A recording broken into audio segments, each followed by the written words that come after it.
and this is my June wrap-up.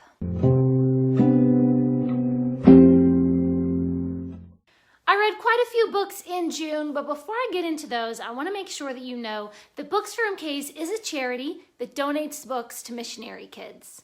Today's MK shout out goes out to Silas, who is 14 years old and lives with his family in the Ukraine. Silas loves reading books about adventure and he loves Westerns. If you want to donate to Silas and children like him, you can do so at gofundme.com. And don't forget to subscribe and click on that little notification bell.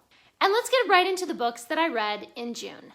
I have like a 5-page list here of all the books that I read in June. So I'm just going to read out for you all of my little thoughts and my star ratings and everything of all the books that I read.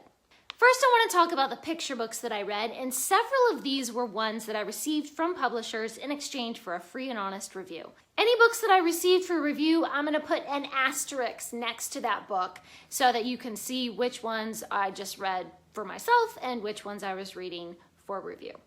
I read Big Cat by Emma Lazelle. Isabel's grandmother has lost her glasses, and a stray cat wanders into the garden, and Isabel and her grandmother adopt a very big cat. Without her glasses, Grandma can't see that the new cat is actually a massive tiger. This is just the cutest, most adorable picture book I have ever seen. The story is so funny and whimsical. I gave this book 5 stars. I also read The Big Book Adventure by Emily Ward. Fox and Piggy love to read, and they share their reading adventures with each other. They describe their encounters with mermaids and dragons and flying carpets. And the two friends decide to start a book club so they can share their marvelous reading adventures together. I also gave this picture book 5 stars. I also read several graphic novels and manga in June. I read volume 2 of Fruits Basket Another, and I enjoyed it a lot more than the first volume because there was some more character development in this one. I still don't like it as much as the original Fruits Basket though, so I only gave it 3 stars. I also read Orange Future, which is kind of like a companion to the original Orange series. This volume was so sweet and tender, and I really loved revisiting this whole story from a new perspective. The characters are so adorable, and it's very emotional. There's a lot of really emotional scenes, and I loved seeing how the future timeline kind of plays out. I gave this one 4 stars. I got an e-copy from the publisher via NetGalley of Little Witches, Magic in Concord. This is a retelling of Little Women, where the March sisters are all witches. They're training to learn magic from Marmee, their mother, and from crabby old Aunt March. And then old Mr. Lawrence moves in next door with his grandson, and they are witch hunters. Aha! There's a magic investigation, and Joe and Laurie are trying to unravel a curse. I really loved this graphic novel. I really liked how the March sisters are all reimagined, but with the same kind of fire in their personalities that we love in the original story. I gave this graphic novel 4 stars. I also read The Escape Manual for Introverts. It explores all the different ways that introverts can escape various social situations. Some of them are actually doable, and some of them are like hire a kidnapper to take you away, or escape on a jetpack, or just pretend that you don't speak English. I loved the adorable illustrations. I gave this one 4 stars. I also read The Queen of the Sea. This graphic novel follows Margaret, who was abandoned as a baby at a convent on an island. The exiled Queen Eleanor is imprisoned there, and she wants to unravel the mystery of Margaret's true heritage. Margaret is a really beautifully complex character. She loves her home on the harsh island. I found all the supporting characters to be really interesting and complex too. And I loved the intriguing and engaging plot. I can't really review the artwork since the e-file that NetGalley sent me has really low resolution. I mean, it looked kind of okay to me, but I couldn't really see it very well, so I don't know. My big gripe with this one was that I was really disappointed in the ending. It just kind of stops, and there's a lot of things that do not have a resolution, and that bothered me. I gave Queen of the Sea 4 stars. I read The Naughtiest Girl in School by Enid Blyton. This is an adorable book, a middle grade book about this little girl, Elizabeth, who goes off to boarding school, and she is determined that she wants to be sent home.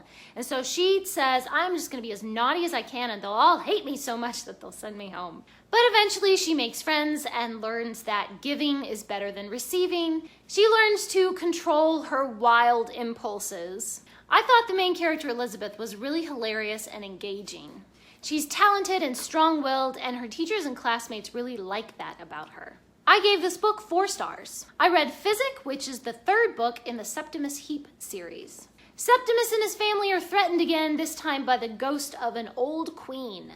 So they team up to stop her evil plans that she has to take over the kingdom. There are so many vibrant characters in these books, and I really love the main characters, Gemma and Septimus. I was so interested in the twisty plot, you just never know what's going to happen.